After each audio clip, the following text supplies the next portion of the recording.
Georgian Manganese-მა კომპანიაში სრული რეორგანიზაცია გამოაცხადა. რეორგანიზაცია შეეხება როგორც მაღაროში დასაქმებულ ადამიანებს, ისე მენეჯერებსა და კომპანიის ადმინისტრაციის თანამშრომლებს. ამის შესახებ დღეს თბილისში კომპანიის ოფისში გამართულ პრესკონფერენციაზე ითქვა, რომელსაც ჯანდაცვისა და სოციალური დაცვის მინისტრის მოადგილე გია ცაგარიაშვილიც ესწრებოდა.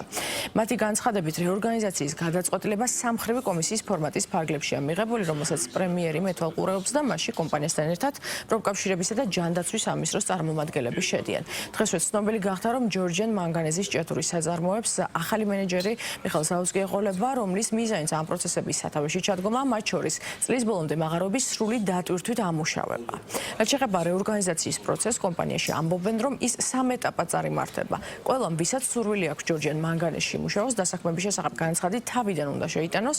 მეორე ეტაპზე მასთან ჩატარდება გასაუბრება და აპლიკანტს საკუთარი კვალიფიკაციის დამადასტურებას აბლს მოსთხოვენ. მესამე ეტაპზე კი ის უკვე სასურველ სტარტზე დასაქმდება.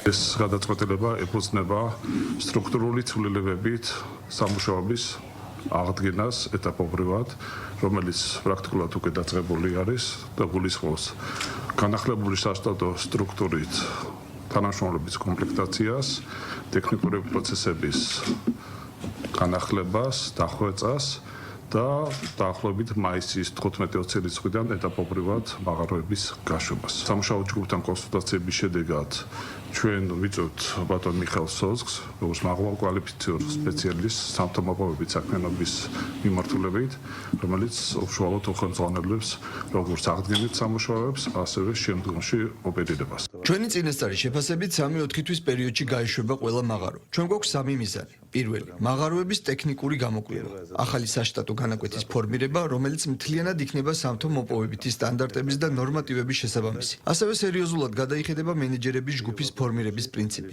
საერთო ჯამში 2026 წლის 1 იანვარს საწარმო უნდა გამოვიყვანოთ წამგებიანობიდან. ეს 3 ძირითადი მიზანია, რომლითაც ჩვენ მოვდივართ. ასევე მინდა გავაჟღერო, რას არ გავაკეთებთ არასდროს. არ მივიღებთ მონაწილეობას პროცესებში, რომლებიც არ ეხება წარმოებას. არ შევალთ პოლემიკაში დესტრუქციულად განწყობილ ადამიანებთან. მხოლოდ იმ ადამიანებთან გვექნება კომუნიკაცია, ვინც დაინტერესებულია საწარმოო პროცესებით. ყველა ჭიათურელს ვთხოვ, მიიღონ აქტიური მონაწილეობა მაღაროებში სამუშაოების აღდგენაში. ყველას, ვისაც უნდა მუშაობა, შეუძლია მუშაობა და იმუშავებენ, მიიღებენ თავის სამუშაო ადგილს.